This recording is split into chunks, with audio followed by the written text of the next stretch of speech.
রাজনৈতিক দলগুলো কার উপর নির্ভর করে দেশ চালায় এবং এই যে দুর্নীতিগুলো হয় এই দুর্নীতিগুলির পেছনে আসলে কারা আছে, এই বিষয়গুলো এখানে একটু উনি বলার চেষ্টা করেছেন।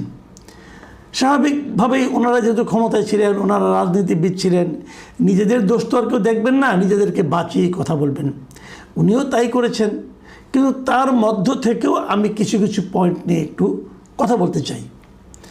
আপনি দেখবেন যে এই বিষয়গুলো এখনও চলছে, এখনও চলবে, আগামী দিনে হয়তো এগুলোই থাকবে। এই চেহারাগুলি খুব একটা পাল্টায় না। উনি এই আওয়ামী লীগ সরকারের দুটো ভুলের কথা উল্লেখ করেছেন। একটা ভুল হলো জনগণের সঙ্গে সম্পৃক্ততা কমে যাওয়া, আর দ্বিতীয় ভুলটা হলো চাঁদাবাজি। এটা উনি বলেছেন যে এই সরকার দুটো বড় ভুল করেছে। একটা হলো তারা জনগণ থেকে বিচ্ছিন্ন হয়ে গিয়েছিল এবং তারা তাদের লোকদেরকে অবাধে চাঁদাবাজি করতে দিত। এই দুটো কথাই আমার কাছে সত্য মনে হয়। কিন্তু এর সঙ্গে আরও একটা বিষয় আছে, সেটাও আমি বলতে চাই। সেটা হলো অবাধে দুর্নীতিও করতে দিত। চাঁদাবাজি তো আর সরকারি লোকেরা করে না, চাঁদাবাজি করে রাজনৈতিক পাতি নেতা, সমর্থক, গুন্ডা, মাস্তান এরা করে। কিন্তু যারা নাকি সরকারি কর্মকর্তা থাকে, সরকারি কর্মচারী থাকে, সেখানে যে দুর্নীতিটা হতো এই দুর্নীতিটাও কিন্তু আওয়ামী লীগ সরকার অবাধে করতে দিয়েছে। ব্যবসায়ীদের অনেক দুর্নীতি করতে দিয়েছে, সেই প্রসঙ্গটা একটু পরে আসবে। উনি এটা বলেছেন এবং উনি বলেছেন যে সাধারণ মানুষের সঙ্গে সরকারের যে দূরত্বটা এটা দিন দিন বেড়ে যাচ্ছিল। সরকার প্রধানের কথা উনি বলেছেন যে সরকার প্রধানের সঙ্গে সরকার প্রধান জানতেন না যে সাধারণ মানুষ আসলে কী বলে, কী চায়। সবসময় তারা চামচা পরিবেষ্টিত হয়ে থাকতেন এবং ওরা যা বোঝাতো সরকার প্রধান তাই সত্য মনে করতেন। এমনকি এটা বলতে যে উনি এটাও বলেছেন, যেহেতু মন্ত্রী, এমপি এরা সাধারণ মানুষের সঙ্গে মেশে, তারা যে ইনফরমেশনটা পায় সেটাও তারা সরকার প্রধানকে জানানোর সুযোগ পেত না। উনি বলতেন যখন প্রধানমন্ত্রী একটা মিটিং করতেন তখন আমরা 25-30 হাত দূরে বসে থাকতাম, আমরা তার কাছে ভিড়তে পারতাম না। এসএসএফের কারণে নিরাপত্তার অজুহাতে ঢুকতে দেওয়া হতো না। আমি কিন্তু এই বক্তব্যের সঙ্গে আংশিক একমত। কেন? যে ওনারা যে অনেক কিছু জানতেন, জেনে প্রধানমন্ত্রীকে বলতেন, এটা আমি মনে করি না। ওনারা প্রত্যেকে নিজেরাও যেহেতু দুর্নীতিতে আকণ্ঠ নিমজ্জিত ছিলেন, এই জন্য ওনারা সুযোগ পেলে বলতেন না।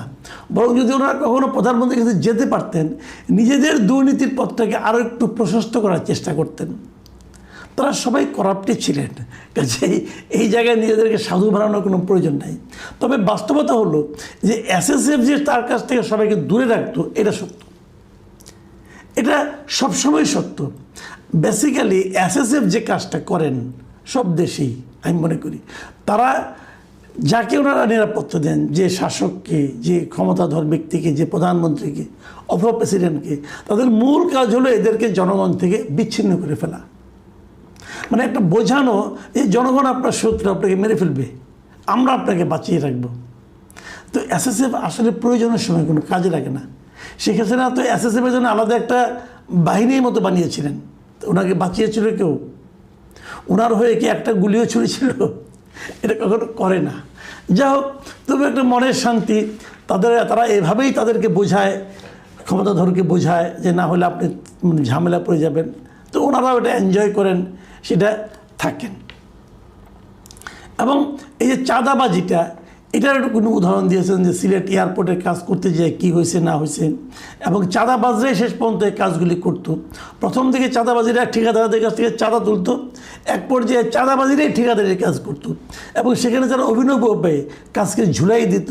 যত দেরি হলে নর্মালি একটা নিয়ম, একটা ঠিকাদার একটা কাজ করার দায়িত্ব নিল, সে বললো যে আমি 1 বছরের মধ্যে করে দেবো।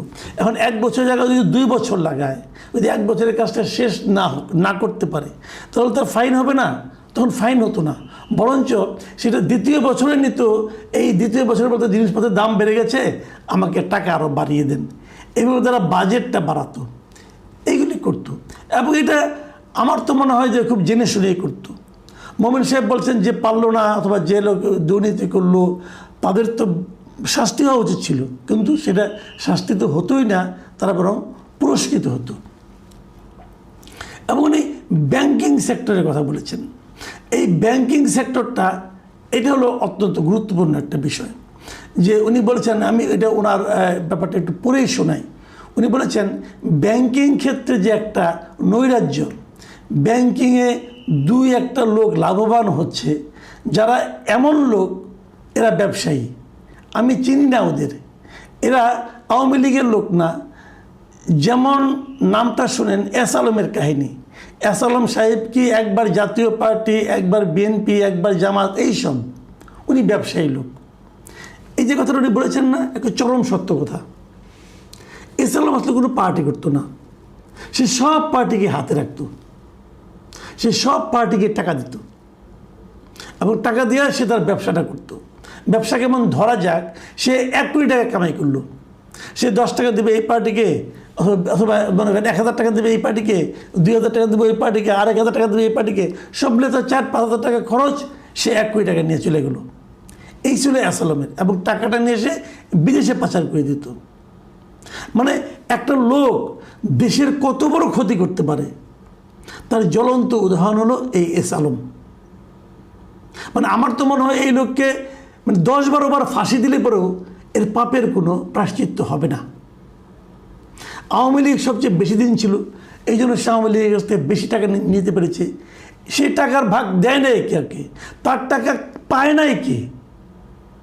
আপনারা মনে করতে পারবেন কিনা জানি না, মনে করতে পারবেন হয়তো বা, যে আওয়ামী লীগ ক্ষমতায় থাকতে মানে 2023-এর মাঝামাঝি সময়ে ডেইলি স্টার পত্রিকায় একটা নিউজ বের হয়েছিল।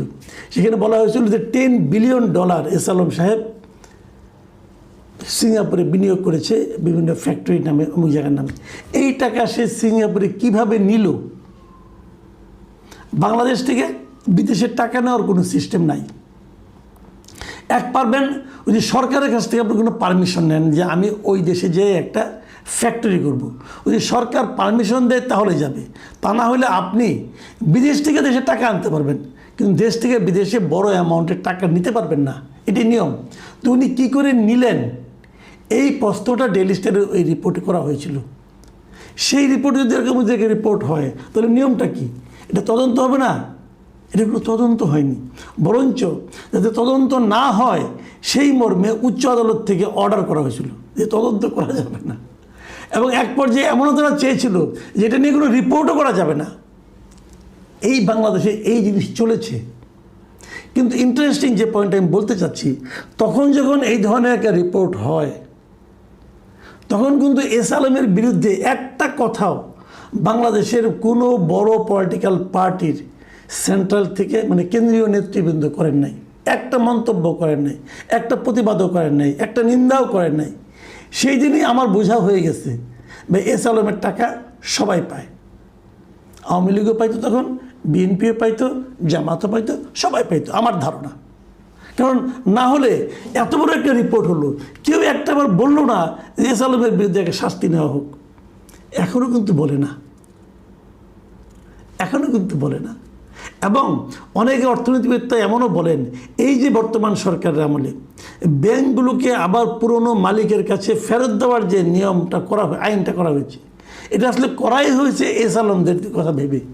এটা অনেকে বলে, সত্য মিথ্যা জানি না, তবে 2 দিন পরে বুঝতে পারবো আস্তে আস্তে। এরকম অনেক কথাই শুনি।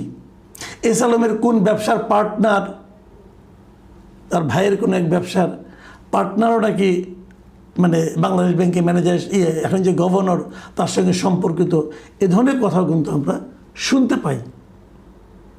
তার মানে ব্যাংকিং সেক্টরে যে চেঞ্জগুলি হচ্ছে, যে পরিবর্তনগুলি হচ্ছে, সেগুলি এস আলমের কথা চিন্তা করে হচ্ছে। তার মানে এস আলমরা আসলে অমর, অক্ষয়। আমাদের মতো দেশে তাদের দাপট সবসময় থেকেই যাবে। তারা গুরুত্বপূর্ণ ব্যক্তিকে 5-10 টাকা দিয়ে 5-6 কোটি টাকা নিয়ে চলে যাবে, এবং গুরুত্বপূর্ণ লোকেরা ওই 5-10 টাকা পেয়েই খুশি থাকবে। দেশটার যে 12টা বাজিয়ে দিয়ে গেলো, এটা নিয়ে কেউ ভাববে না। এটাই হয় সব ধনী মানুষের জন্য, কিন্তু এটাই হয়। আমরা দেখেছি বাংলাদেশে যারা আছেন, বড় বড় ব্যবসা করেন, তারা তো দেশের মধ্যে আরেকটা দেশ কায়েম করে বসে আছেন, কেউ কিছু বলে না। যাই হোক, সেটা এক কথা। কিন্তু সবচেয়ে একটা মানে বড় ইনফরমেশন যেটা, এটা আমি প্রথমবারের মতো পেলাম, যেটা আমি আগে কখনো শুনিনি। মোমিন সাহেব যেটা বলেছেন, সেখানে উনি কী বলেছেন? উনি বলেছেন যে এই এস আলম গ্রুপকে নাকি সামরিক বাহিনীও এক ধরনের প্রোটেকশন দিত। আমাদের যারা সামরিক বাহিনীর সদস্য ছিলেন, বড় বড় সামরিক কর্মকর্তা ছিলেন, তারাও নাকি দিতেন। এটা শুনে আমি একটু বিস্মিত হয়েছি, কারণ এই ধরনের অভিযোগ এর আগে আমি কখনো পাইনি। ওনার বক্তব্যটা আমি যদি পড়ে শোনাই, উনি বললেন যে সামরিক বাহিনী তারে প্রোটেক্ট দিল, সবগুলোই সামরিক বাহিনী, আমরা এগুলো কিছুই জানি না। এই যে প্রোটেকশন দিল তাকে, সে ব্যাংক ট্যাঙ্ক লুট করলো, দখল করলো, ও সবই তো আপনার আমার উর্দি পড়া লোকের কারণে। আমাদের কোনো ইনপুট নাই এখানে। এই শেষের যে বাক্যটা, যে আমাদের কোনো ইনপুট নাই এখানে, এটা আবার আমি বিশ্বাস করি না। আমি মনে করি ইনপুট সবারই আছে, ইনপুট সবারই ছিল। ছোট নেতা, বড় নেতা, পাতি নেতা সবাই কিছু না কিছু পেয়েছে। না পেলে এরা সবাই মিলে চুপ করে থাকতেন না। কিন্তু যখন উনি সামরিক বাহিনীর কথাটা বললেন, তখন আমার বক্তব্য হলো যে সামরিক বাহিনীর কারা, এটা কি খুঁজে বের করা জরুরি নয়? খুব জরুরি।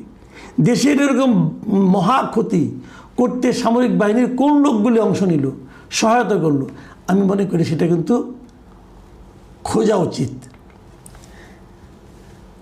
আরেকটা কথা উনি বলেছেন, এই জিনিসটা আমার পছন্দ হয়েছে। উনি বলেছেন যে কোনো রাজনীতিবিদ করাপশন করতে পারে সরকারের কর্মচারীর সহযোগে, একা পারে না। এ কথাটা কিন্তু সত্য। যখন একটা করাপশন একটা সরকারি কর্মকর্তা যদি তাকে হেল্প না করে, আর মন্ত্রী একা করাপশন করতে পারবে না। মন্ত্রী কোনো একটা অর্ডার দিল, ওটা তো কোনো না কোনো আমলার হাত দিয়ে যাবে, আমলা না চাইলে সে পারবে না করতে। এটা একদম সত্য কথা। অন্তত আমলা জানবে। তো আমরা যখন ফেরাতে না পারবে, যদি ফেরাতে চাইতে এক কথা, ফেরাতে না পারলে সেও কিন্তু একটু শেয়ার নেবে না, মন্ত্রীও তাকে শেয়ার দেবে, এ তুমি কিছু নাও, আমি কিছু নেই। তো মন্ত্রীরা বিদায় হয়েছে, আমলারা কি বিদায় হয়েছে? আমলারা বিদায় হয়নি। আপনি খোঁজ নিলে জানবেন, আমলারা এখন বলছে আমি তো আসলে আওয়ামী লীগ ছিলাম না, তখন তো চাপে পড়ে আওয়ামী লীগ হয়েছি, চাকরি বাঁচানোর জন্য আওয়ামী লীগ হয়েছি বলবে। এবং কেউ আওয়ামী লীগ হয়েছে, কেউ অন্য কিছু হয়েছে, কিন্তু আগে নাকি সবাই হয় জামাত করতো, ছাত্র শিবির করতো, নাহলে ছাত্র দল করতো, নাহলে বিএনপি করতো। এখন তারা বলে আমি সারা জীবন বিএনপি করেছি। এই যে আমলাদের মধ্যে যে রাজনীতিকরণ, যে আগে আওয়ামী লীগ করতো সেটাও যেমন অন্যায় ছিল, যে এখন বলে যে আমি আসলে বাধ্য হয়ে আওয়ামী লীগ করেছি, আমি তো আসলে বিএনপির লোক, সেও আসলে কিন্তু এক ধরনের রাজনীতির সঙ্গে নিজের সংশ্লিষ্টতা প্রমাণ করে। এটাও কিন্তু পেশাদার আমলার ক্ষেত্রে একটা বড় ব্যত্যয় ঘটায়। এই বিষয়গুলি ঘটছে। আমলারা এরা সবার সঙ্গে আছে, আবার কারোর সঙ্গেই নাই। এরা যেখানে টাকা আছে সেখানে আছে, যেখানে সুবিধা আছে সেখানে আছে। আপনারা জানেন এবছর তারেক রহমান সাহেব একটা বড় কাজ করেছেন। উনি যেটা করেছেন, উনি শীর্ষস্থানীয় আমলারা ওরা একটা নিয়ম করে নিয়েছিল। সেই নিয়মটা হলো যে ওনারা যদি কোনো গাড়ি টাড়ি কিনেন, তার জন্য সরকারের কাছ থেকে লোন নেবেন, কিন্তু লোনে কোনো ইন্টারেস্ট দিবেন না, মানে কোনো সুদ দিবেন না। তারেক রহমান সাহেব এটাকে সাময়িকভাবে বন্ধ করতে পেরেছেন। একদম আইন করে বন্ধ করতে পারেন না, কিন্তু সাময়িকভাবে বন্ধ করতে পেরেছেন। কতদিন বন্ধ করে রাখতে পারবেন আমি জানি না, কিন্তু ওনারা কিন্তু এরকম করেন। আমলাদেরকে আসলে শেখ হাসিনা সরকার মাথায় তুলেছিল। একটা এক্সাম্পল দিয়ে শেষ করি কীভাবে। আপনাদের মনে আছে কোভিডের সময় বিভিন্ন প্রত্যন্ত অঞ্চলে কিন্তু উনি কিছু অনুদান দিয়েছিলেন, সাহায্য দিয়েছিলেন। সেই সাহায্যটা দেখভালের দায়িত্ব শুরুতে রাজনৈতিক এমপিদের উপর থাকলো, পরে কিন্তু এটা সরিয়ে প্রত্যেক জেলার জন্য একজন সচিবকে দায়িত্ব দেওয়া হয়েছিল। এটা কিন্তু আর কিছুই না, আমলাদেরকে হাতে রাখা, মানে আমলাদেরকে যে মাথায় তুলেছিল, এটাই ছিল, এটা এক ধরনের ঘুষ ছিল, যাতে তারা নাকি তাকে ক্ষমতায় টিকে থাকতে সহায়তা করতে পারে। সেই আমলাদের চরিত্র কি চেঞ্জ হয়েছে? হয়নি। আমলারা সুবিধা বুঝে, সুবিধা মতো কথা বলে নিজেদের ফয়দাটা আদায় করে নেয়। প্রিয় দর্শক, এই আমলাতন্ত্র সম্পর্কে আমি মনে করি সরকারের সচেতন হওয়া উচিত। যে আমলা বলবে যে আমি বিএনপির ছিলাম, আমি ক্ষতিগ্রস্ত হয়েছি, সেই আমলাকে তৎক্ষণাৎ দূরে সরিয়ে দেওয়া উচিত। কারণ আমলা হয়ে, সচিব হয়ে, আপনার অতিরিক্ত সচিব হয়ে, যুগ্ম সচিব হয়ে আওয়ামী লীগ করা যদি অন্যায় করা হয়ে থাকে, তাহলে বিএনপি করা অন্যায়, তাহলে জামাতে ইসলামী করা অন্যায়। যারা কোনো দলই করে না তেমন আমলা নিয়ে যদি সরকার চলতে চায়, কেবল তাহলেই সরকারের যে কাঙ্ক্ষিত যে লক্ষ্য সেখানে তারা পৌঁছতে পারবে, আর তা না হলে পারবে না। প্রিয় দর্শক, এখন এ পর্যন্তই। আল্লাহ হাফিজ।